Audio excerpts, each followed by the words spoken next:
به نام خدا.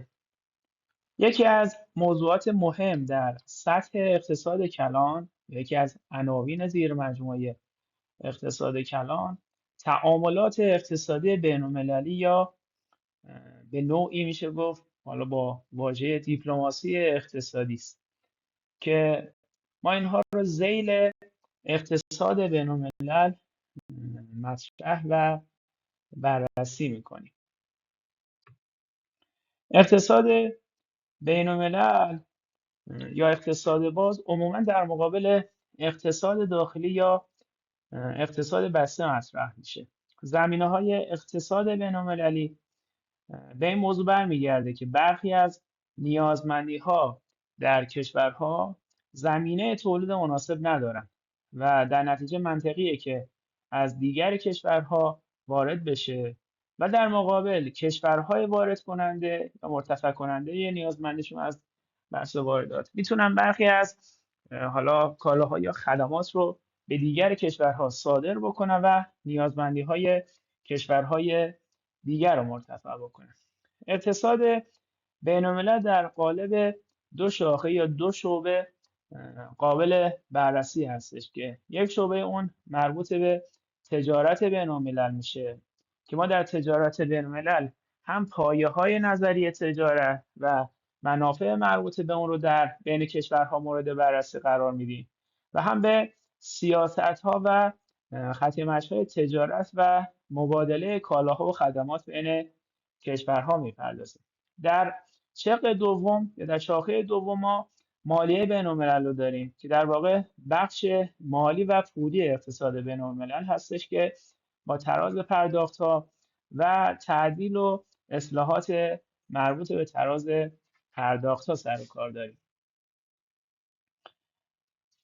اما در حوزه تجارت بین‌الملل اگر بخوایم بررسی بکنیم، بحث تجارت بین کشورها ریشه در تاریخ تمدن بشر داره و حتی ما قبل از میلاد مسیح هم این موضوع رو مشاهده میکنیم. بحث‌های جدید مربوط به تجارت بین‌الملل از قرن 16 میلادی به بعد و تقریبا بگید زمان ایجاد مکتب اقتصادی سوداگری یا مرکانتیلیسم مطرح میشه. بر اساس اندیشه های این مکتب بهترین راه ثروتمند و قدرتمند شدن کشورها این هستش که از طریق تجارت تلاش های به عمل بیاد که ارزش صادرات کشورها از وارداتشون بیشتر بشه. بر اساس اندیشه های مرکانتیلیسم در رأس ثروت ما فلزات قیمتی مثل طلا و نقره رو مشاهده میکنیم که خب این اندیشه ها از سمت پدر علم اقتصاد یا آدم اسمیت مورد نقد قرار میگیره و آدم اسمیت عنوان میکنه که هر ملتی میتونه با انجام تجارت آزاد به تولید و صادرات کالاهایی اقدام بکنه که در اون مزیت داره و در نتیجه صادرات اون کالاها از تجارت فایده ببره که حالا این تز این نقد آدم اسمیت مقدمه تولید مفهوم یا نظریه به نام نظریه مزیت مطلق میشه. بر اساس نظریه مطلق یک کشور با کاربرد نهادهای یکسان به طور مطلق قدرت تولیدی بیشتری در فرآورده‌های خاصی رو دارا هست. مثلا اگه بخوایم مثال بزنیم، آفریقا در تولید موز مزیت مطلق داره. بنگلادش و هند در تولید برنج مزیت مطلق داره یا عربستان در تولید نفت مزیت مطلق داره.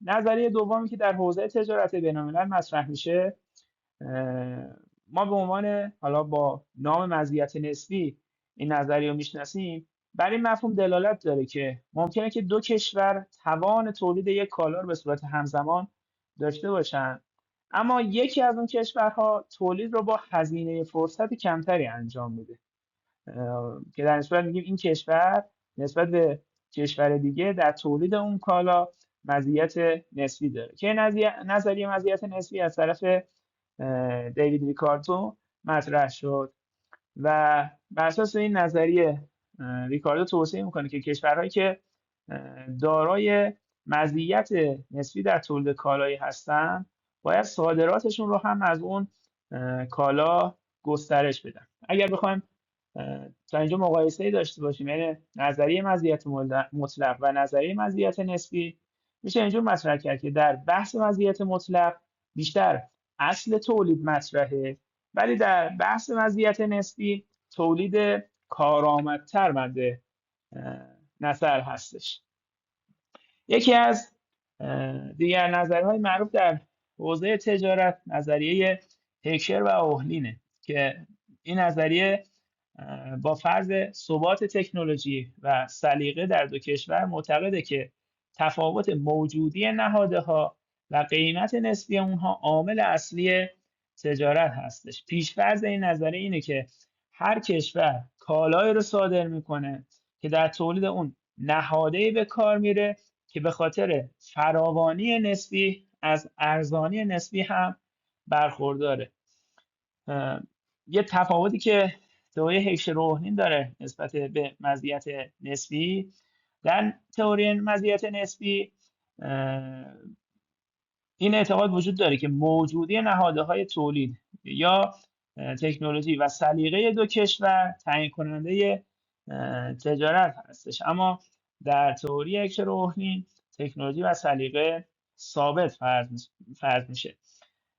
بر اساس نظریه هیکشر و اوهلین کشورها کالاهایی رو وارد میکنن که در تولید اونها نهادهایی به کار میره که به خاطر کمبود نسبی از گرونی نسبی برخوردار هستند.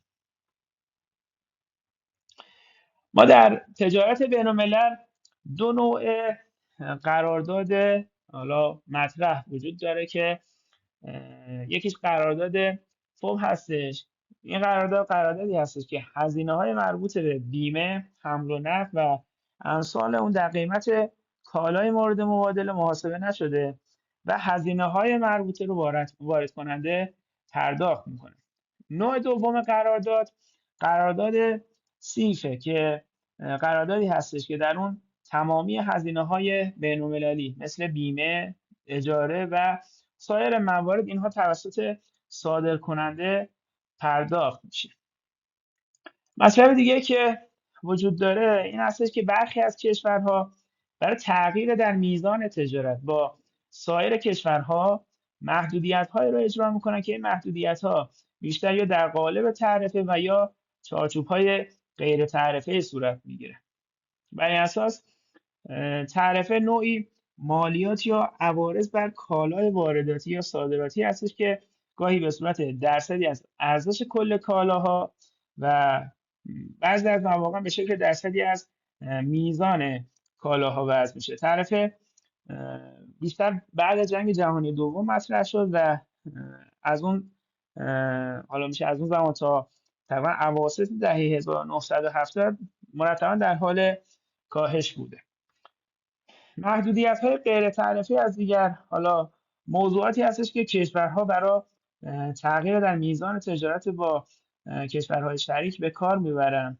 به مواردی مثل سهمیه‌بندی کالا، کنترل‌های اداری و گمرکی، محدودیت‌های ارزی و غیره تلقی میشه که اینها از اواسط دهه 1970 به بعد در کالاهای وارداتی یا صادراتی وضع میشه. اجرای محدودیت‌های تعرفه‌ای و غیر تعرفه‌ای میتونه روی قیمت کالاهای وارداتی، تقاضا برای اون کالاها و در نتیجه رفاه کشور وارد کننده مؤثر باشه. خب دو تا سیاست فروش هم در تجارت بین‌الملل مطرحه و برجسته است که آشنایی با اونها میتونه در تحلیل اقتصاد بین‌الملل و تجارت بین‌الملل مفید باشه. اولین اون دامپینگ به فرایندی گفته میشه که در اون دولت و یا تولید کننده بخش خصوصی برای حمایت از کالای تولیدی و افزایش تقاضای اون توی خارج از کشور قیمت این کالا رو در کشور خارجی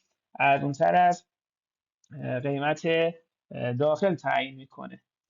مطلب دوم پریدیتوریه که پریدیتوری فرایندی هستش که در اون یک شرکت یک کشور یا شرکت خارجی کالا رو به صورت عمدی با قیمت بسیار پایین، حتی ممکنه در بعضی جاها کمتر از هزینه‌ش هم باشه اون قیمتی که میذاره، در بازار کشور دیگری یعنی کالا رو عرضه میکنه که خب هدفش از این قضیه بیشتر از این که حالا در گام اول سود باشه، حذف رقبا هستش و بعد از اینکه رقبا رو از بازار خارج کرد، قیمت ها رو به شدت افزایش میده.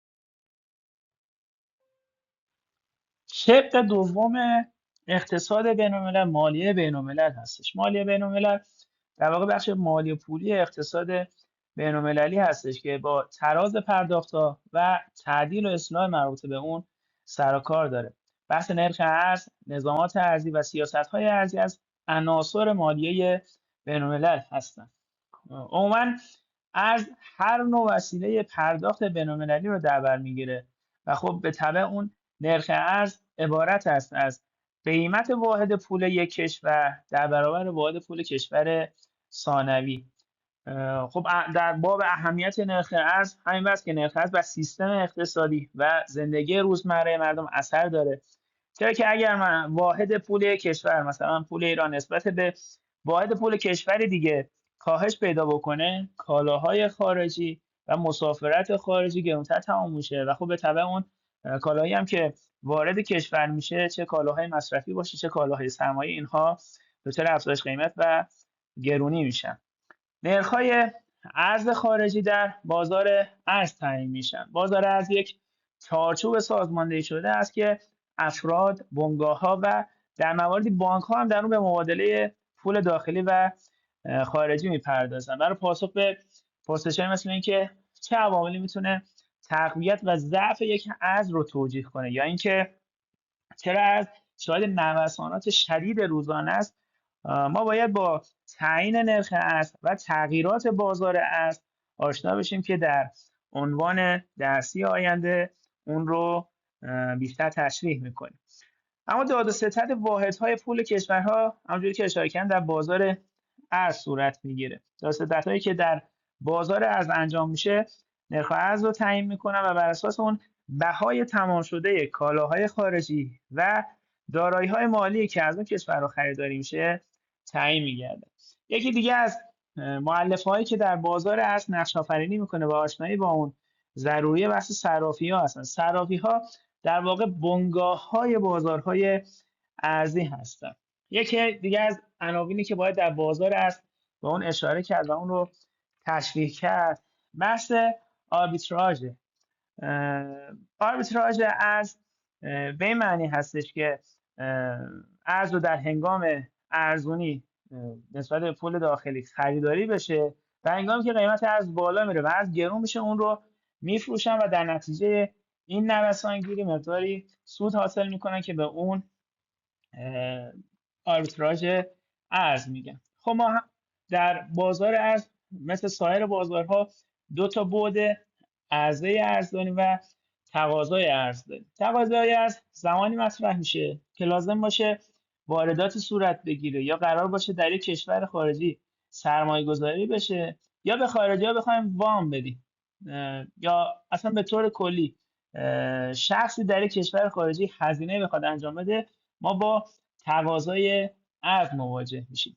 عرضه ارز هم زمانی مطرح میشه که قرار باشه یک صادراتی صورت بگیره، چون به هر حال در مقابل صدور کالا به خارج پول کشور خارجی دریافت میشه یا وام و سرمایه خارجی جهت سرمایه گذاری در داخل کشور دریافت میشه یا به طور کلی خارجی در داخل کشور هزینه انجام بدن. ما شاهد عرضه ارز خواهیم بود. یکی از مؤلفه‌های مهم در مالیه بین‌الملل تراز پرداخت هاست. به ثبت ارزش کلیه مبادلات یک کشور با دیگر کشورها تراز پرداخت‌ها گفته میشه. تراز پرداخت‌ها سه بخش مستقل قابل تقسیمه. یکی حساب جاری، یکی حساب سرمایه، یکی هم حساب ذخیره رسمی. حساب جاری حسابی هستش که در اون داد و ستد کالاها و خدمات ثبت میشه. هر داد و ستدی که منجر به پرداخت خارجیان به کشور داخلی بشه در طرف بستانکار ثبت میشه و هر داد و ستدی که پرداخت کشور داخلی به خارجیان رو در پی داشته باشه، در طرف بدهکار ثبت میشه. حساب سرمایه حسابی هستش که در اون نقل و انتقال دارایی ها یا سرمایه ها ثبت میشه و اگر ما در حالا مثلا در حساب سرمایه ما دارایی ها مثل زمین، کارخونه، سهام و موارد از این قبیل رو به خارجی ها بفروشیم، اینها رو در سمت بستانکار ثبت میکنیم و بهش میگیم ورود سرمایه. اما اگر حالا در کشور خارجی دارایی بخریم، حالا داراییش ما دارایی فیزیکی باشه، دارایی مالی باشه، به اون میگیم خروج سرمایه یا در مواردی فرار سرمایه که این رو در حساب در سمت بدهکار حساب سرمایه ما میان و این رو درجش میکنیم.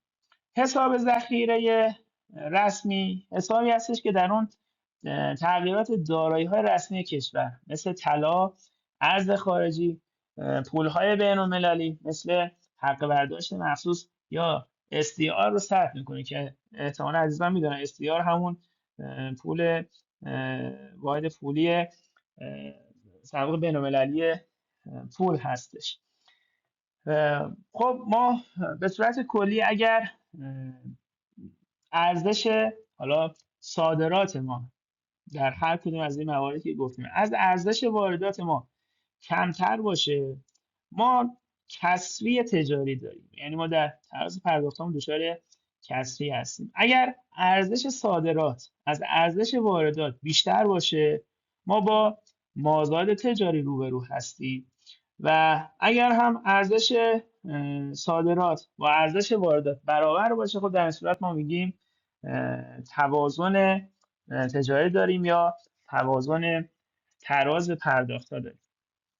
نکته قابل توجهی که وجود داره این هستش که اگر کشوری کسری موازنه تجاری داشته باشه ولی توأمان با اون امنیت و بازدهی سرمایه گذاری در اون کشور بالا باشه، سرمایه گذارای خارجی با وارد کردن سرمایه میتونن مشکل کسری تراز اون کشور رو حل بکنن. استقراض از سایر کشورها و گسترش صادرات کالاها و خدمات هم از دیگر عناوینی هستش که میتونه به تأمین کسری تجاری کمک بکنه.